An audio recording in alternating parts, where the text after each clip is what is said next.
every sixth person on this planet is Indian, and India has huge diversity. When we talk about billionaires, we have largest number of billionaires in the world, and when it comes to poverty, we have largest number of poor in the country. It is a spiritual land.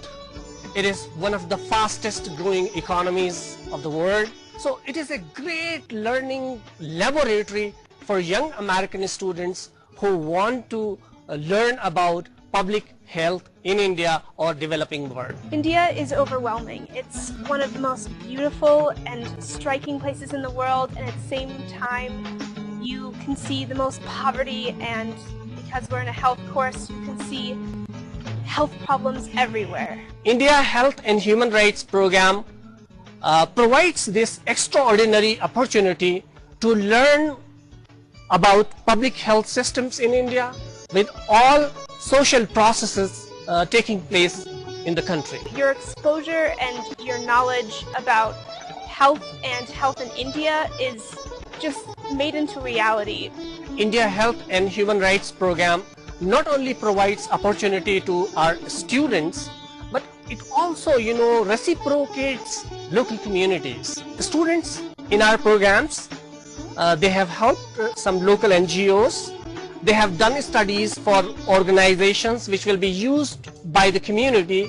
So that way, as academic director of the program, I feel very much contented not only using these community or local resources for our students, we are also giving back to the community. There's just such a huge difference between studying public health in a classroom, but then going into the field, and from the second week of the program having an excursion somewhere and getting exposed to things that you've learned about in theory but then can see in practice. In India Health and Human Rights Program, we offer students extraordinary opportunity of visiting all kind of hospitals. India at one hand is not being able to provide basic health services. On the other hand, we have one of the best hospitals. Patients are coming for treatment in different parts of the world. So the first excursion that we were able to go on was the Aligarh excursion. At the beginning of our program, we were able to sit in lectures and learn about the different structures, the government structures that were providing healthcare, and we got to see a primary healthcare center, CHC, and a tertiary care center. So that was a really good experience to see the ideal of what is on paper and what is supposed to be happening. Lecturers from NGOs, then we have lecturers from Ministry of Health and Family Welfare talking about policies. They are talking about what are the challenges India needs to address in terms of access to public health. So students get a variety of lecturers.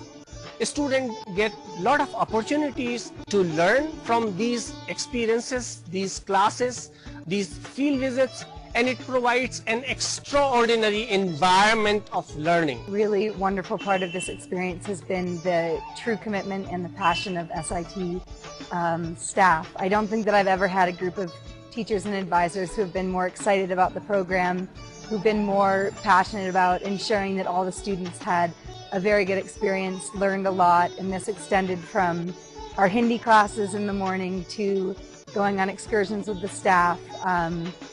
We have great homestay families. They teach students Indian culture. Homestay experience was definitely the highlight of this study abroad experience. It's truly the best way to really immerse in the Indian culture. This is a unique opportunity for American students to come and experience what India looks like.